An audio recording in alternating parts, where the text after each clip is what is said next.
सत्यनाम एक ओंकार परमात्मा एक है, वही सच्चा नाम है, वही सबका गुरु है। उस अनामी पुरुष की दया आप सबके हो, आप सबकी सहायता करें।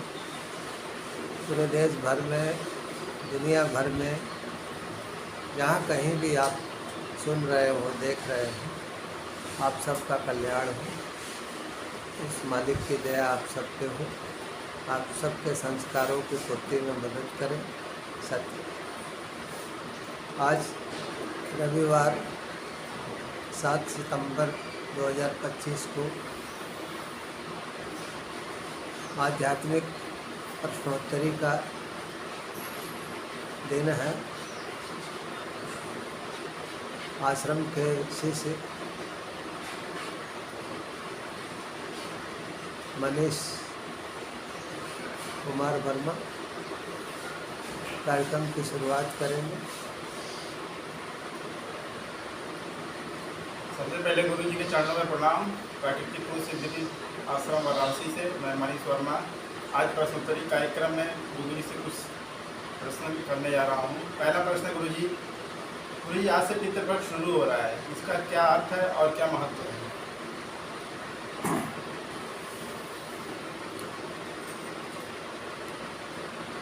पितृपक्ष का अर्थ होता है कि साल भर में जो 15 दिन का पक्ष होता है, समय होता है, उसको पितृपक्ष कहा जाता है, जो आज 7 सितंबर से शुरू होगा और 21 सितंबर तक चलेगा, अमावस्या तक। तो पितृपक्ष का अर्थ होता है कि अपने पूर्वजों को याद करना, जो आपके पूर्वज गुजर गए हैं और जो प्रेत योनि में है, उनको याद करना और उनके लिए जो कुछ हो सकता है वो करना, ताकि उनकी सद्गति हो, उन्हें शांति मिले और उन्हें सद्गति प्राप्त। बहुत से लोग आत्माओं का आह्वान करते हैं। तो जब महात्मा गांधी जी शरीर छोड़े थे, उसके साल भर बाद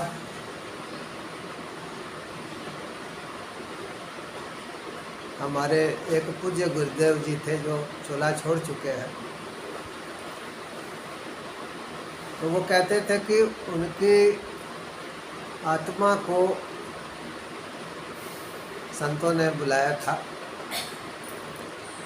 और उनसे पूछा था कि आप क्या चाहते हैं।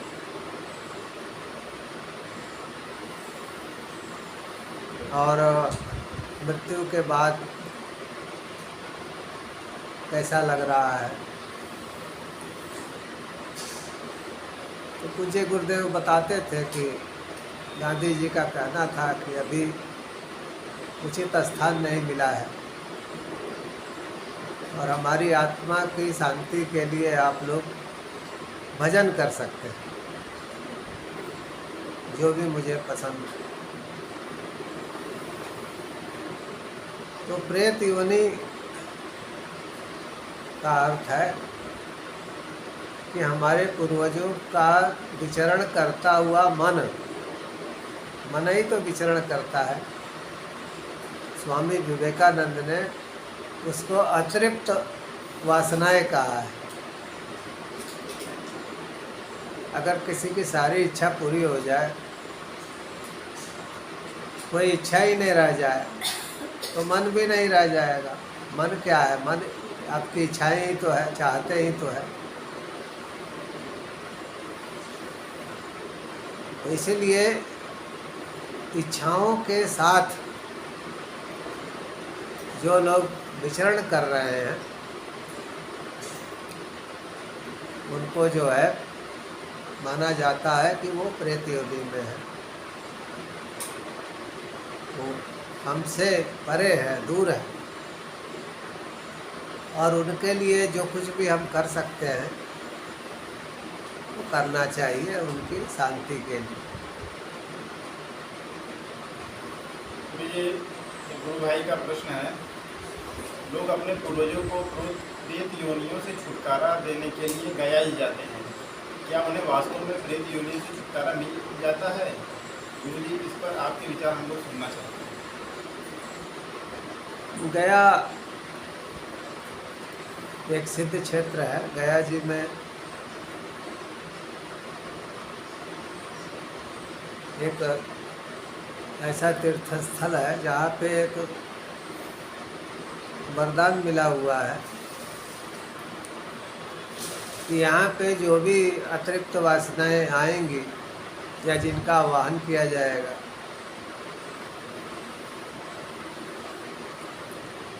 तो वो सभी की सद्गति होगी। प्रेत योनि से छुटकारा तो तभी मिलेगा ना जब आदमी को अगला जन्म मिल जाए। तो गया जी जाने का मतलब है, या गया जी में जाके जो बिठाया जाता है, तो उनकी सद्गति क्या है? उनकी सद्गति है अच्छे कुल में, अच्छी जगह फिर से जन्म मिल जाए। क्योंकि देखो, संसार में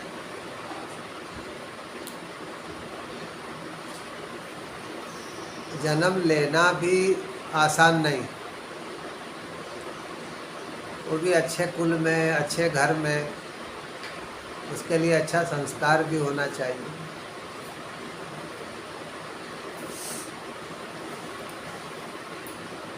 और गया जी में एक प्रार्थना की जाती है कि अतिरिक्त वासनाएं जो हैं, या जो भी हमारे पूर्वज हैं, उनकी जो भटकती हुई वासनाएं हैं वो तृप्त हो, उन्हें अच्छा जन्म मिले, सद्गति हो। और प्रेत योनि से छुटकारा। प्रेत योनि मतलब जिसमें कि शरीर है, शरीर नहीं है लेकिन इच्छाएं हैं। अब शरीर नहीं है, इच्छाएं हैं, तो वो तो ज़्यादा दुखी होगा ना देख देख करके कि देखो ये सब कितने खुश हैं, खा कमा रहे हैं, नाच गा रहे हैं, हमें पूछ भी नहीं रहे हैं। जो कहा जाता है ना कि प्रेत परेशान करते हैं, तो अतिरिक्त वासनाएं परेशान करती हैं। क्यों करती हैं? जब आप उन्हें भूल जाते हैं। तो जब वो देखते हैं कि आप अपने में ही मगन हैं, उन्हें याद भी नहीं कर रहे हैं, उनकी शांति के लिए भी कुछ नहीं कर रहे हैं, तब उन्हें दुख होता है, कष्ट होता है। और जिनके अंदर तमोगुणी स्वभाव ज़्यादा है वो कष्ट देते भी हैं। कोई शुभ काम नहीं हो पाता है, उन्नति नहीं हो पाती है, बहुत सी बाधाएं आती रहती हैं।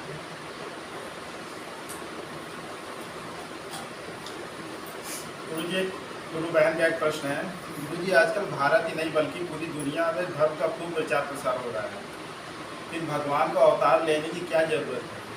आजकल कल की अवतार होने की बहुत चर्चा चल रही है, क्या भगवान अवतार लेंगे?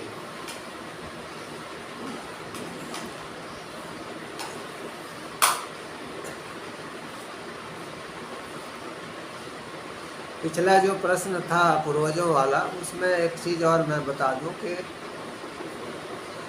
अपने पूर्वजों को तारने के लिए या प्रेत योनि से छुटकारा दिलाने के लिए कोई नई बात नहीं है जो आज हो रही है। आप सब ने राजा भागीरथ जी की कथा पढ़ी होगी, सुनी होगी कि उन्होंने किस तरह से गंगा जी का अवतरण किया था अपने पूर्वजों को प्रेत योनि से बाहर निकालने के लिए। तो जब से दुनिया बनी है तब से लोग अपने पूर्वजों के लिए जो कुछ भी करते हैं कि उन्हें अगला जन्म मिल जाए, उनकी सदगति हो जाए, उसको श्रद्धा बोलते हैं। और श्रद्धा के बिना हर श्राद्ध अधूरा है।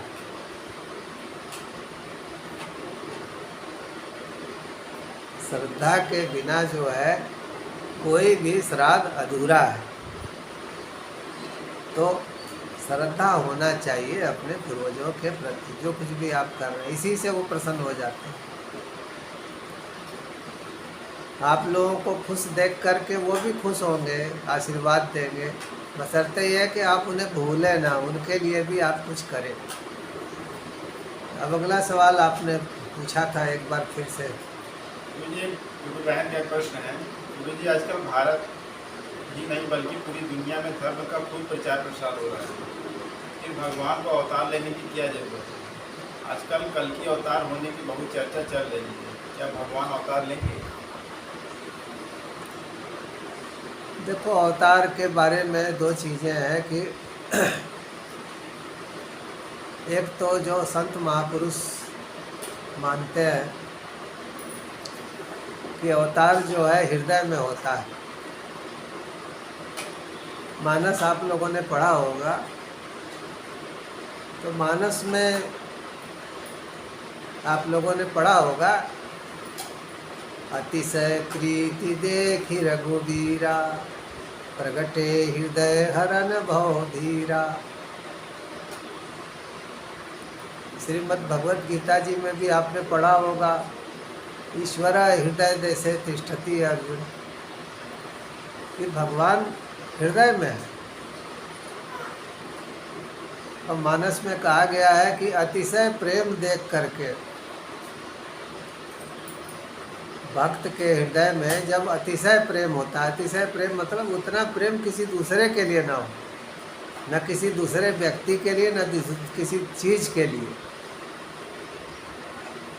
वो अतिशय प्रीति देखी रघुबीरा, प्रकटे हृदय हरन भव धीरा। भगवान हृदय में ही प्रकट हो जाते हैं।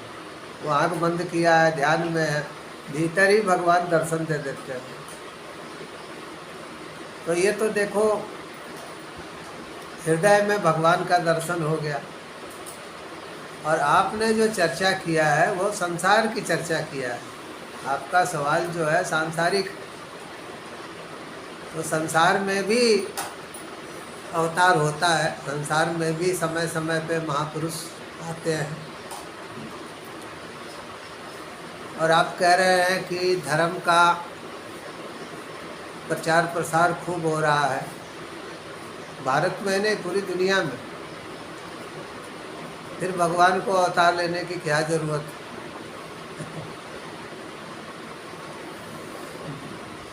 जिस भी भाई बहन का सवाल है, बहुत अच्छा सवाल है। देखो,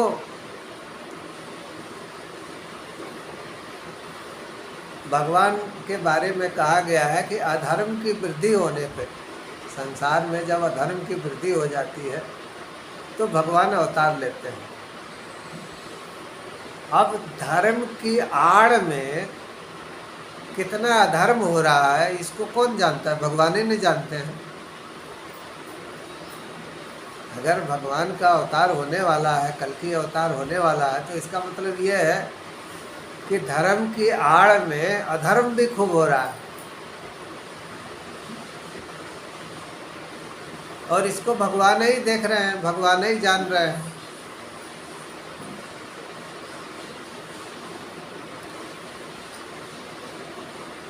तो देखो,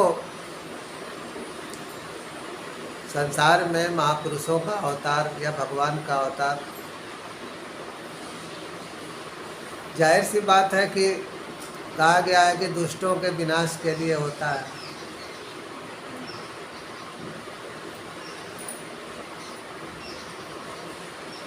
अब हमारे यहाँ सबसे बड़ी समस्या क्या है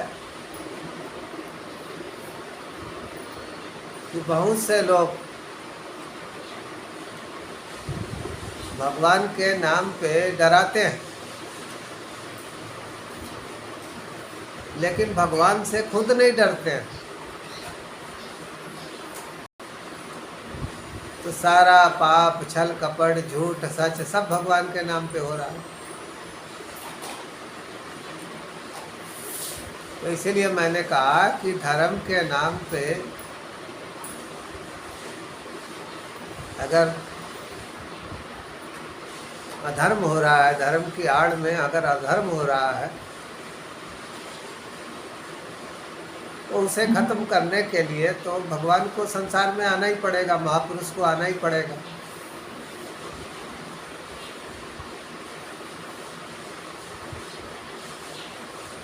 तो हकीकत में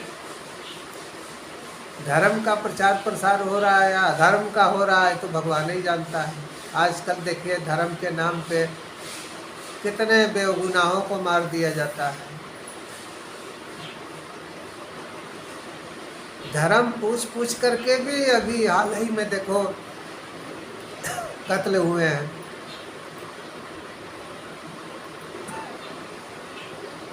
मैंने इसलिए कहा कि धर्म की आड़ में कितना अधर्म हो रहा है ये तो भगवान ही जानते हैं, और उसको देखते हुए भगवान जब समझेंगे, उचित समझेंगे, संसार में आएंगे, उनका अवतार होगा।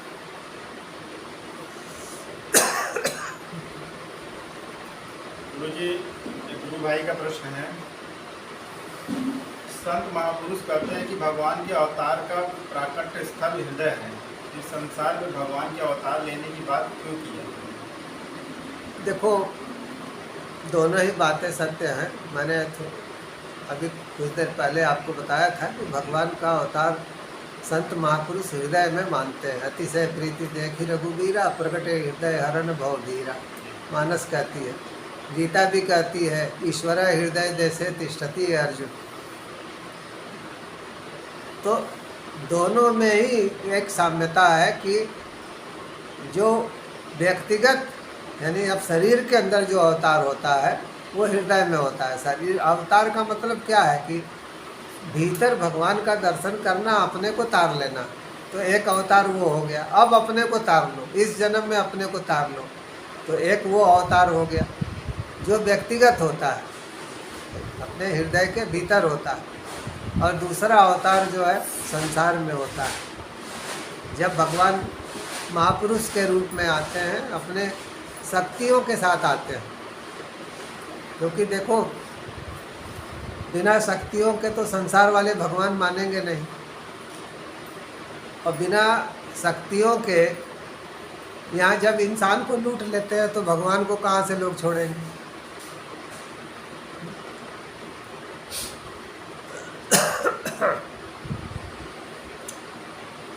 इसीलिए भगवान को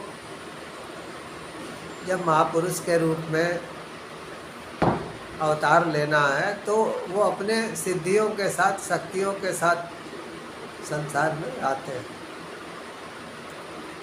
चाहे आप भगवान राम का देखिए, चाहे भगवान कृष्ण का देखिए, जितने भी अवतार हुए तो सब शक्तियों के साथ हुए हैं। क्योंकि जाहिर सी बात है कि आपको आकर के दुष्टों के साथ लड़ना है।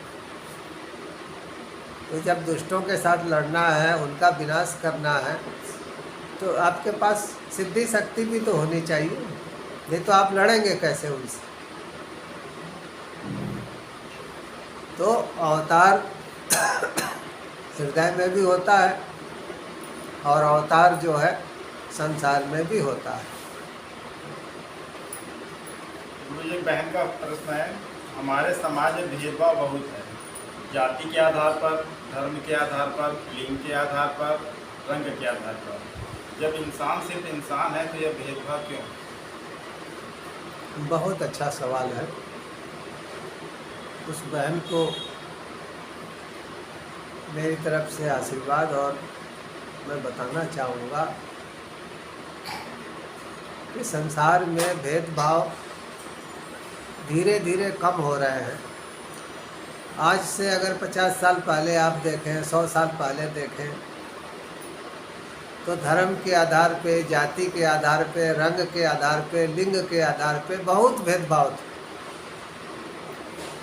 महिलाओं को बहुत से अधिकार नहीं थे। यहाँ तक कि 100 साल पहले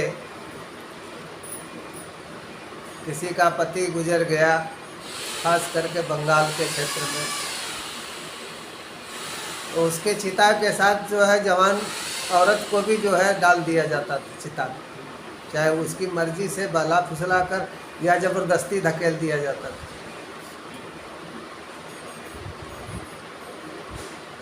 और धर्म के आधार पे अगर हम देखें तो वो भी भेदभाव का पूरा इतिहास। जाति के आधार पे हम देखें भेदभाव आज भी होता है समाज में। वो ऊंची जाति का है, वो नीची जाति का है, आज भी होता है। रंग के आधार पे भी भेदभाव है, लिंग के आधार पे भी भेदभाव है। लेकिन अच्छी बात यह है कि ये सब जैसे जैसे भारत का विकास हो रहा है, भारत एक विकसित राष्ट्र की तरफ बढ़ रहा है, तो वैसे वैसे ये भेदभाव भी कम हो रहे हैं। आज महिलाएं हर क्षेत्र में उन्नति कर रही हैं और पढ़ लिख करके अच्छी नौकरियों में जाके एक स्वतंत्र जीवन भी जी रही हैं। इसी तरह से बहुत से भेदभाव जो है वो धीरे धीरे करके समाज में कम हो रहा है। लेकिन अभी भी समाज में, देश में भेदभाव है, इसमें कोई संदेह नहीं। इंसान को इंसान कब समझा जाएगा, ये सवाल पूछा जाना चाहिए समाज से। आज से 100 साल पहले तो बहुत से लोगों को इंसान ही नहीं समझा जाता था। ये शूद्र है तो इसका काम है जो है बोझा ढोना है, ये दूसरा काम नहीं कर सकता है। समाज की ये स्थिति। कोई किसी जाति विशेष में पैदा हो गया तो उसको साथ लोग बैठाते नहीं थे, उसका छुआ नहीं खाते थे, उसको अछूत मानते थे।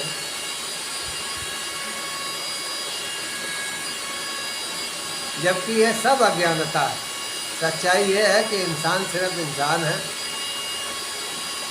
हकीकत में न कोई जाति है, न कोई धर्म है। सबके अंदर एक ही जैसी आत्मा है, सबके अंदर परमात्मा का एक ही जैसा अंश है, सबके अंदर जो चेतना है वो एक जैसी है।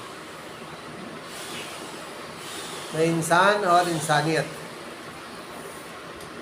जिस देश में भी सर्वोपरि होंगे, उस देश का विकास कोई रोक नहीं सकता। ये भाई का प्रश्न है, धर्म से ऊपर क्या है? लोग धर्म को सर्वोपरि मानते हैं। देखो, अगर आप धर्म का अर्थ परमात्मा लेते हैं, जैसा कि इस आश्रम के ग्रंथ में कहा गया है कि धर्म एक परमात्मा, बहुभांति के पंथ, बोध करावे सतगुरु, सार रूप सब ग्रंथ। पूरी सृष्टि में एकमात्र धर्म क्या है? परमात्मा। और परमात्मा तक पहुंचने के बहुत सारे रास्ते हैं,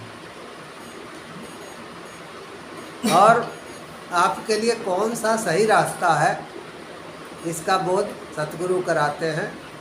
और सतगुरु की वाणी से आपको सारे शास्त्रों का, वेदों का, सबका सार भी मिल जाता है। तो देखो, धर्म का अर्थ जब हम परमात्मा लगाते हैं तो उससे ऊपर तो कुछ नहीं है। लेकिन जब हम सांसारिक धर्मों की बात करते हैं, हिंदू, मुस्लिम, सिख, ईसाई, जैन, बौद्ध धर्म, जब हम इसकी बात करते हैं तो सबसे पहले राष्ट्र को लेना चाहिए। राष्ट्र धर्म जो है सांसारिक धर्म में सर्वश्रेष्ठ है। राष्ट्र से ऊपर कुछ भी नहीं। तो राष्ट्र और संविधान ये हमेशा जो है सांसारिक धर्मों से ऊपर होना चाहिए, सर्वोपरि होना चाहिए। गुरु भाई का प्रश्न है, गुणातीत अवस्था क्या है? क्या कोई व्यक्ति गुणातीत हो सकता है? देखो, जो 3 गुण हैं, सतोगुण, रजोगुण, तमोगुण, इनसे ऊपर उड़ जाना, इसको गुणातीत की अवस्था बोलते हैं।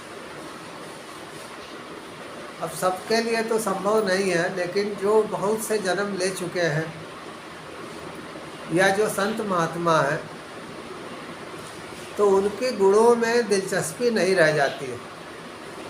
जैसे तमोगुण ले लो, किसी की बुराई करने में या किसी को नुकसान पहुंचाने में उनकी दिलचस्पी नहीं रह जाती, तो तमोगुण खत्म हो गया। उनको अपना घर मकान कुछ बनाना ये भी नहीं रह जाता है। अच्छा पहने, अच्छा खाएं, ये भी इच्छा खत्म हो जाती है। रजोगुण भी खत्म हो गया। और एक समय तक वो लोक कल्याण करते हैं, फिर लोक कल्याण की इच्छा भी खत्म हो जाती है, तो सतोगुण भी खत्म हो गया। तो जब तीनों गुणों से संबंधित इच्छाएं नहीं रहती हैं, तो वो महापुरुष, वो संत जो है गुणातीत कहलाते हैं कि वो गुणों से अतीत हो गए। तो संसार में रहते हुए भी वो नहीं रहते हैं। तो संसार में रहते हुए भी वो नहीं रहते हैं। तो उनके बारे में कहा गया है कि जो कुछ करऊँ सो पूजा। वो जो कुछ भी करते हैं वही पूजा है। जो गुणातीत संत महात्मा है, उनकी रहनी सहनी ही पूजा हो जाती है।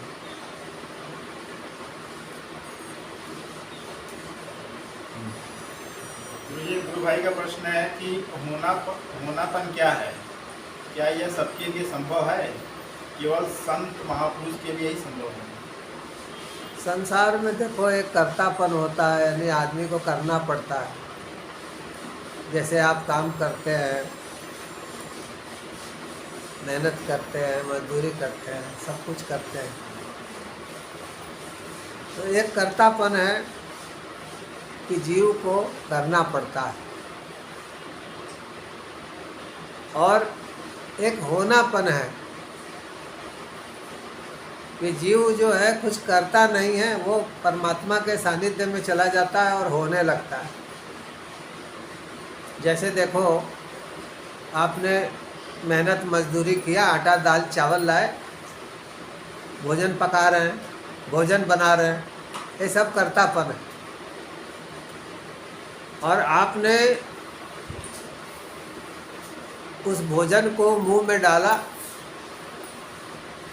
यहाँ तक भी कर्तापन है। अब गले के नीचे चला गया भोजन, तो वो होनापन में चला जाता है। वो भोजन अंदर जाके क्या हुआ, आपको क्या मालूम? वो भोजन से कब रस बना, कब खून बना, कब मांस बना, कब हड्डी बना, आपको पता नहीं। और आप थोड़े बना रहे हैं भाई। जब खाना आपके गले के नीचे गया तो अंदर जाके क्या हुआ, आपको क्या मालूम? आप तो अगले दिन जो है जाके खाना कर देते हैं लैट्रिन में। तो अंदर जाके कब उसका भोजन से कब रस बना, कब खून बना, कब मांस बना, कब हड्डी बना, आपको पता नहीं। वो तो आपके आत्मा के प्रकाश में हो रहा है ना। तो ऐसे ही देखो, परमात्मा के प्रकाश में जब आत्मा रहने लगती है तो वो होनापन में आ जाती है। तो ऐसे संत महापुरुष कंदरा, गुफा, जंगल कहीं भी हो, भूख लगी भोजन मिल जाएगा, और कुछ इच्छा हो वो भी पूरी हो जाती है। उनके बारे में तो मानस में कहा गया है कि जो इच्छा करिहो मन माही, हरि प्रसाद कछु दुर्लभ नाहि। कि जो भगवान के सानिध्य में रहते हैं, हरि का प्रसाद जिनको मिल गया है, तो वो कुछ भी इच्छा मन में करे पूरी हो जाती है। उनके लिए कुछ भी दुर्लभ नहीं। तो होनापन एक बहुत बड़ी बात है और बहुत सूक्ष्म बात। मुझे गुरु बहन का प्रश्न है, क्या बिना साधना किए भी कोई व्यक्ति मोक्ष पा सकता है? हाँ, बिल्कुल पा सकता है।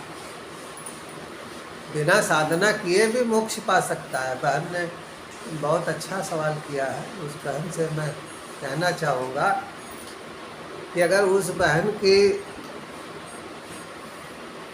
अंतिम समय में जब भी संसार में शरीर छूटेगा, उस समय उसकी कोई इच्छा नहीं है,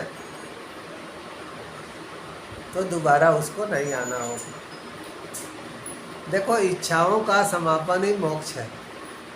जिसकी कोई इच्छा नहीं है वो संसार में दोबारा नहीं आता है। इच्छाएं ही आने का कारण है।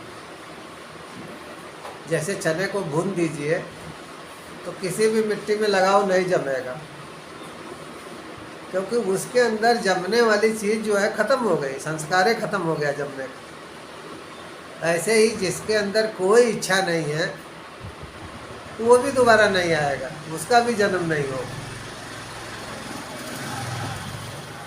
तो ये सत्य है, लेकिन कठिन भी है, क्योंकि उसके लिए आपको योग का सहारा लेना होगा। और योग ये कहता है कि आप कुछ इच्छाएं भोग करके पूरी कर लीजिए, कुछ इच्छाएं भोग करके पूरी कर लीजिए और कुछ इच्छाएं गुरु के सानिध्य में रह के ख़त्म कर दीजिए, जो फालतू की इच्छाएं हैं।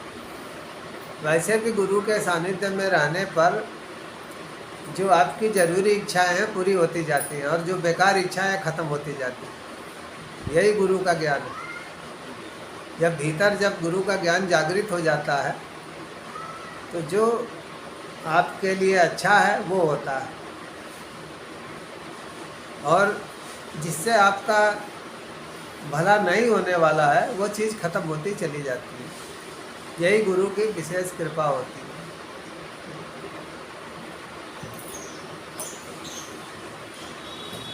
मानस में कहा गया है ना कि जही विधि होई नाथ हित मोरा, करऊँ सुबेग दास मैं तोरा। जब कोई शिष्य यही कह देता है कि हे गुरुदेव, जिस तरीके से मेरा हित हो उसी तरीके से मेरा हित कीजिए, मैं आपका सेवक हूँ, तो धीरे धीरे गुरु की शक्तियाँ जागृत हो जाती है, गुरु तत्व ही जागृत हो जाता है। इसको बोलते हैं भजन की जागृति। जब भजन की जागृति हो जाती है तो जो आपकी मुख्य इच्छाएं हैं मोटी मोटी वो पूरी हो जाती है, और जो फालतू की इच्छाएं वो धीरे धीरे ख़त्म हो जाती है। तो जी गुरु भाई का प्रश्न है, राष्ट्र यानी हमारे देश के बारे में आपका क्या विचार है? क्या हम सही दिशा में आगे बढ़ रहे हैं?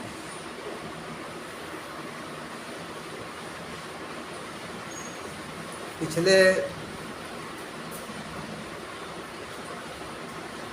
10 वर्षों में देश का अच्छा विकास हुआ है। सर्वांगीण हर क्षेत्र में देश के हर कोने का विकास हुआ है और हम सही दिशा में भी चल रहे हैं, आगे बढ़ रहे हैं। लेकिन आने वाले समय में हमारे सामने चुनौतियां बहुत ज़्यादा हैं। हमें प्राकृतिक और भौतिक दोनों ही आपदाओं से जूझना है, और उसके लिए जो है हमें तैयार रहना चाहिए। उसके लिए एक बड़ी तैयारी की ज़रूरत है। और मेरे विचार से अगर हमें आने वाले समय में एक विकसित भारत बनना है, विकसित राष्ट्र बनना है, तो विकसित राष्ट्र की पहचान होती है कि सभी क्षेत्रों में देश के हर हिस्से में विकास हो और हर व्यक्ति का सर्वांगीण विकास हो।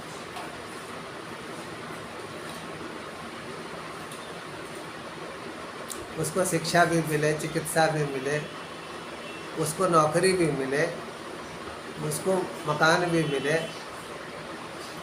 इसको बोलते हैं सर्वांगीण विकास, हर तरह से उसका विकास। हमें सही दिशा में जा रहे हैं, लेकिन अभी हमें एक लंबी यात्रा तय करनी है विकसित राष्ट्र बनने के लिए। मुझे एक गुरु बहन का प्रश्न है, भारत के किन क्षेत्रों में सरकार को विशेष ध्यान देने की जरूरत है? मेरे विचार से किसी भी अच्छे देश की या विकसित देश की पहचान दो क्षेत्रों में विकास से होती है, दो क्षेत्रों में विशेष विकास से होती है। एक शिक्षा और दूसरी चिकित्सा। भारत में शिक्षा भी महंगा है, चिकित्सा भी महंगी है। किसी को अगर अपने बेटे को डॉक्टर इंजीनियर बनाना है तो बहुत से लोग मेरे पास आते हैं जो अपने बच्चों के लिए अपना ज़मीन बेच दिए। बहुतों ने मकान गिरवी रख करके बच्चे को डॉक्टर बनाया, इंजीनियर बनाया।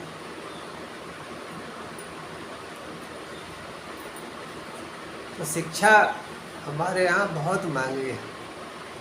अगर किसी को प्राइवेट स्कूलों में पढ़ाना है तो आसान काम नहीं है।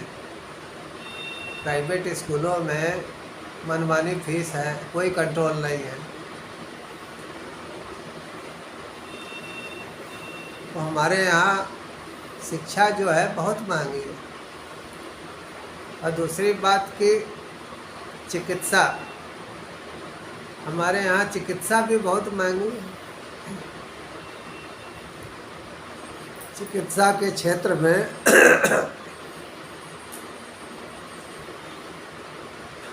इतनी महंगाई है कि लोगों को कोई अगर असाध्य रोग हो गया तो घर मकान बिक जा रहा है इलाज में। आदमी को 10 लाख 20 लाख दवा इलाज कराया, मरीज भी नहीं बचा, घर मकान भी बिक गया या गिरवी रख दिया। तो चिकित्सा के क्षेत्र में हमारी स्थिति अच्छी नहीं है। शिक्षा के क्षेत्र में भी हमें बहुत सुधार करने की ज़रूरत है। और सरकार को चाहिए कि वो लोगों के लिए चिकित्सा के क्षेत्र में, सब लोगों के लिए चिकित्सा की व्यवस्था करे, चाहे वो अमीर हो गरीब हो, सबके लिए। इसी तरह शिक्षा के क्षेत्र में भी सुधार की ज़रूरत है। हमारे यहाँ शिक्षा और सस्ती होनी चाहिए। शिक्षा जो है बहुत महंगी है। तो गरीब आदमी के लिए शिक्षा और चिकित्सा भारत में बहुत महंगी है। और इन क्षेत्रों में मनमानी लूट खसोट भी है। इसलिए गवर्नमेंट को इन क्षेत्रों में विशेष ध्यान देने की ज़रूरत है और इन क्षेत्रों में सतत सुधार की ज़रूरत है। और हमारी शिक्षा व्यवस्था भी देश भर में एक जैसा होना चाहिए। हमें शिक्षा को और सरल करना चाहिए और 5वीं तक के बच्चों को हमें भाषा ज्ञान कराना चाहिए। हिंदी, अंग्रेजी, मैथ और स्थानीय भाषा जो है उसका उसको अच्छा ज्ञान हो जाए, धारा प्रवाह लिख पढ़ सके। हमें उस दिशा में आगे बढ़ना चाहिए। यहाँ पर हम छोटे छोटे बच्चों को जो LKG UKG में है, हम 10-10, 12-12, 15-15 विषय लाद दिए हैं। 10-10 किलो के वजन के बैग ढो रहे हैं। तो शिक्षा में हमें बहुत सा सुधार करने की ज़रूरत है। शिक्षा के क्षेत्र में बहुत सुधार करने की ज़रूरत है।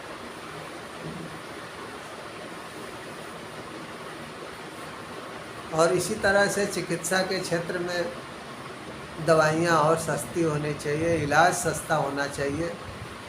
हर व्यक्ति का हेल्थ इंश्योरेंस होना चाहिए गवर्नमेंट की तरफ से,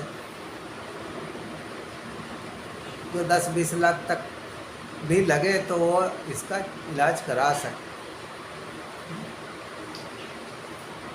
तो हम एक विकसित राष्ट्र बनना चाहते हैं तो हमें इन क्षेत्रों में खास ध्यान देने की ज़रूरत है। और तीसरा क्षेत्र है हमारा जो है किसान है, कृषि है। तो हमें कृषि में और ज़्यादा ध्यान देने की ज़रूरत है। किसानों को और मदद देने की ज़रूरत है और किसानों को उचित सलाह देने की भी ज़रूरत है। बहुत से किसानों के पास साधन है लेकिन उन्हें क्या करना चाहिए यही नहीं पता। तो अपने साधनों का कैसे बेहतर इस्तेमाल करें अपने परिवार के लिए, समाज के लिए, राष्ट्र के लिए, ये भी देखना चाहिए। हमें कृषि के क्षेत्र में और ध्यान देने की ज़रूरत है। तो 3 क्षेत्र हैं, शिक्षा, चिकित्सा और कृषि, जिसमें और सुधार की ज़रूरत है। एक व्यापक सुधार की गुंजाइश है। मुझे गुरु भाई का प्रश्न है, अन्य देशों के बारे में आपके क्या विचार है? भारत का विकास जो है बहुत तेज़ी से हो रहा है। बहुत से देशों का विकास जो है उतनी तेज़ी से नहीं हो रहा है या बहुत धीमी गति है।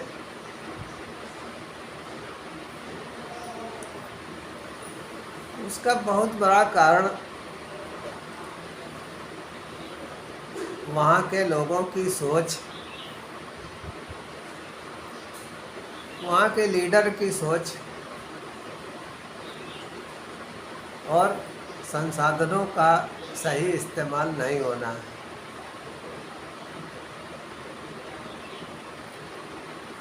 संसाधनों का सही इस्तेमाल नहीं होना। आप जब तक किसी भी देश में आप राष्ट्र को सर्वोपरि नहीं मानेंगे, राष्ट्र को प्रथम नहीं मानेंगे, तब तक उसका विकास संभव नहीं है। किसी भी देश में, दुनिया का कोई भी देश हो, अगर धर्म को ही आप सर्वोपरि मानेंगे, जाति को ही सर्वोपरि मानेंगे, तो फिर विकास संभव नहीं है। आपको राष्ट्र को सर्वोपरि मानना होगा, संविधान को सर्वोपरि मानना होगा, तभी किसी भी देश का विकास जो है तेज़ी के साथ हो सकता है। वर्तमान समय जो है वो बहुत कंपटीशन का समय है। संसार में बहुत प्रतियोगिता है। किसी भी देश के लिए निर्यात जो है अब आसान नहीं है। अब तो नए नए टैरिफ बड़े बड़े देश लगाते जा रहे हैं। इससे निर्यात करने वाले देशों के लिए दिक्कतें हो रही हैं। हर देश अपने बारे में सोच रहा है। इसलिए मैंने कहा कि आने वाले समय में हर देश को राष्ट्र प्रथम रखना होगा कि हमें अपने राष्ट्र का विकास करना है। गुरु बहन का प्रश्न है, संसार का भविष्य कैसा है? देखो, बहुत से लोग बहुत सी बातें कहते हैं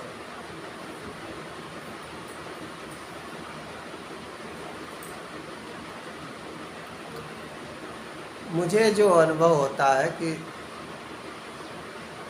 आने वाले 7 सालों में संघर्ष है, आपदाएं हैं। हमें प्राकृतिक आपदाओं से निपटने के लिए विशेष व्यवस्था करना चाहिए। अपनी सेनाओं को और मजबूत करने की ज़रूरत है। आने वाले समय में प्रकृति हमें मजबूर करेगी संघर्ष करने के लिए, और प्राकृतिक आपदाओं से जूझने के लिए पूरे संसार को ही व्यवस्था करनी होगी। सारे संसार को ही जूझना होगा आने वाले समय से। बाढ़ है, भूकंप है, युद्ध है, महामारी है। तो हर देश को तैयार रहना चाहिए कि आने वाले 6-7 सालों में बहुत सी आपदाओं से हमें जूझना है। आर्थिक मंदी का भी दौर आएगा, और इन सब से निपटा जा सकता है बस इंसान और इंसानियत ये सर्वोपरि रहे।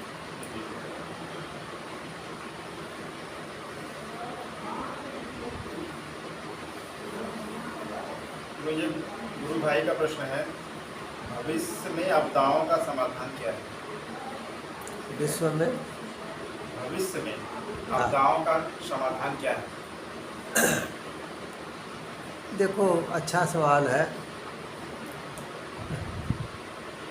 भविष्य में ऐसा भी समय आएगा जब बहुतों के पास पैसा होगा, लेकिन पास में मदद करने वाले लोग नहीं होंगे। कहते हैं ना कि आदमी इतने कष्ट में पड़ा है बिस्तर पे, तो कोई आंसू पोंछने वाला नहीं मिल रहा है। इससे बड़ा दुर्भाग्य क्या होगा। तो आपदाओं के दौर में इंसान ही इंसान के काम आएगा। इसलिए पहले से ही अगर इंसान और इंसानियत सर्वोपरि रहेगा तो इंसान इंसान का भाईचारा होगा, वही आने वाले समय में एक दूसरे के काम आएंगे। और बहुत सी आपदाओं से हम जो है जूझते हुए आगे बढ़ जाएंगे। बशर्ते ये है कि आपस में सद्भाव हो, भाईचारा हो। सबसे बड़ी बात कि इंसान जो है इंसान को इंसान समझे। अमीर लोग जो है, जो गरीब हैं, उनको इंसान समझें और अपनी इंसानियत को जिंदा रखें। नहीं तो बहुत धन दौलत भी होगी, लेकिन आने वाले समय में कोई आंसू पोंछने वाला नहीं होगा। इसलिए अगर आपने अपने भीतर इंसानियत को जिंदा रखा है तो आपको हमेशा 10 लोग मिल जाएंगे, सहयोग करने वाले आपको मिल जाएंगे। देखो, सबके अंदर परमात्मा का वही अंश है, और ये समझ अगर आ जाए तो इंसान इंसान से भेदभाव करना छोड़ दे। बहुत से जो है धन के अहंकार में, पद के अहंकार में,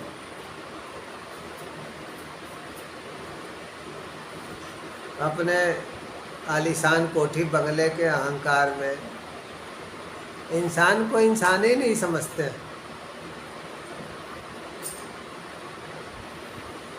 भविष्य में यही उनका सबसे बड़ा दुर्भाग्य होगा। तो इंसान को इंसान समझे। भविष्य की आपदाओं में इंसान ही इंसान के काम आएगा। धन दौलत भी धरी की धरी रह जाएगी। इससे आगे मैं क्या कहूँ। ये गुरु भाई का प्रश्न है, हम सबको क्या करना चाहिए और कैसे रहना चाहिए? बहुत अच्छा सवाल है। हम सबको ईमानदारी का जीवन जीना चाहिए, छल कपट से दूर रहना चाहिए और सुबह शाम जब भी आपको मौका मिले आपको परमात्मा को याद करना चाहिए। और अगर आपका मन भाग रहा है तो गुरु को याद करें, आश्रम को याद करें, गुरु के सत्संग को सुने देखें, ये सब भजन ही है। तो इससे होगा क्या कि आपकी आत्मा का विकास होगा। आध्यात्म क्या है? आत्मा का आधिपत्य। आप आत्मा के राज्य में प्रवेश कर जाएंगे। जो आत्मा के राज्य में प्रवेश कर जाता है वही परमात्मा के राज्य में भी प्रवेश करता है। परमात्मा के राज्य में प्रवेश का द्वार आत्मा है, इसको कभी नहीं भूलना चाहिए। इसीलिए अपनी आत्मा के साथ कुछ देर बैठें, मन लगे न लगे, हीज भजो या खीज, चाहे खुशी से या कोसते हुए भगवान को, लेकिन याद तो करो उसे। जैसे भोजन जो है चाहे गुस्से से करें चाहे खुशी खुशी करें, पेट तो भरेगा ही। ऐसे ही भजन भी, चाहे आप हीज भजो या खीज, चाहे भगवान को कोसते हुए नाम लो या खुशी से नाम लो, भजन तो भजन ही है। तो करो, सुबह शाम बैठो, अभ्यास करो और किसी के साथ बेईमानी मत करो, छल कपट मत करो, किसी दूसरे का हक मत मारो, एक अच्छा जीवन जियो ईमानदारी मेहनत से। इतना आप करते हैं तो जब भी परमात्मा को याद करेंगे आपके भीतर श्रद्धा अपने आप आ जाएगी। गुरु को याद करेंगे श्रद्धा अपने आप आ जाएगी।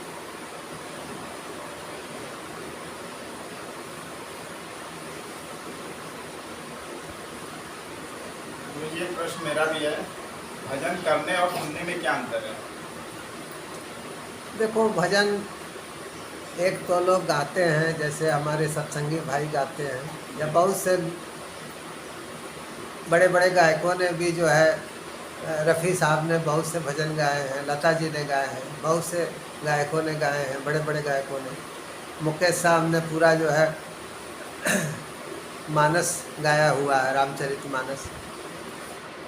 इसी तरह बहुत से लोग हैं, अनुराधा पौडवाल जी हैं, उन्होंने बहुत से भजन गाए हुए हैं। तो देखो, इन लोगों का जब भजन हम सुनते हैं तो हम कानों से सुनते हैं और गुरु के बताए अनुसार जब हम बैठते हैं आंख बंद करके तो भजन करते हैं। भजन करना, अपने आत्मा के साथ बैठना, भीतर गुरु के साथ बैठना। और भजन सुनना यानी कि हम बाहर आँख खोल करके बाहर किसकी आवाज़ सुन रहे हैं, तो बाहरी आवाज़ हम सुनते हैं तो भजन सुनना हो गया। और जब हम पगड़ी बांध करके या पगड़ी नहीं भी बांधते हैं तो अपने भीतर की जब आवाज़ सुनते हैं तो वो भजन करना हो गया। तो मूल सत्संग जो है वो भीतरी है। ये बाहरी सत्संग जो है ज्ञान के लिए किया जाता है कि आपको ज्ञान हो। सभी प्रश्नों का उत्तर देने के लिए हमारे सभी गुरु भाइयों बहनों के साथ मैं गुरु जी का बहुत बहुत धन्यवाद देता हूँ। प्रणाम। सत्यनाम।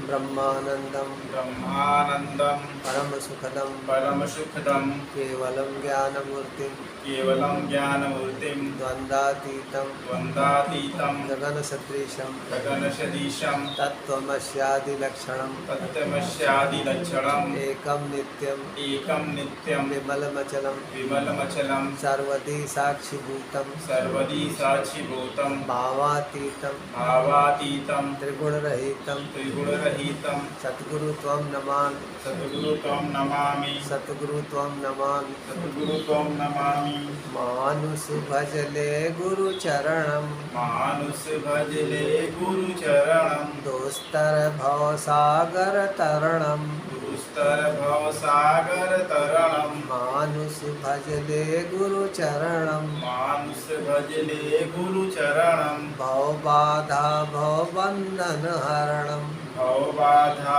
भव बंधन हरणं मानुष भजले गुरु चरणम मानुष भजले गुरु चरणं असरण को प्रभु ले शरणम असरण को प्रभु ले शरणं असरण को प्रभु ले शरणम असरण को प्रभु ले शरणं मानुष भजले गुरु चरणम मानुष भजले गुरु चरणं मानुष भजले गुरु चरणम मानुष भजले गुरु चरणं सत्यनम उस्मादिक की दया आप सबके हो। पूरे भारत भर में देश विदेश में जहाँ कहीं भी आप लोग हो स्वस्थ रहें सुखी रहें। परमात्मा की दया आप सबके हो। परमात्मा हमेशा आपकी सहायता करे, आपके संस्कारों की पूर्ति में मदद करे। सत्य सत्य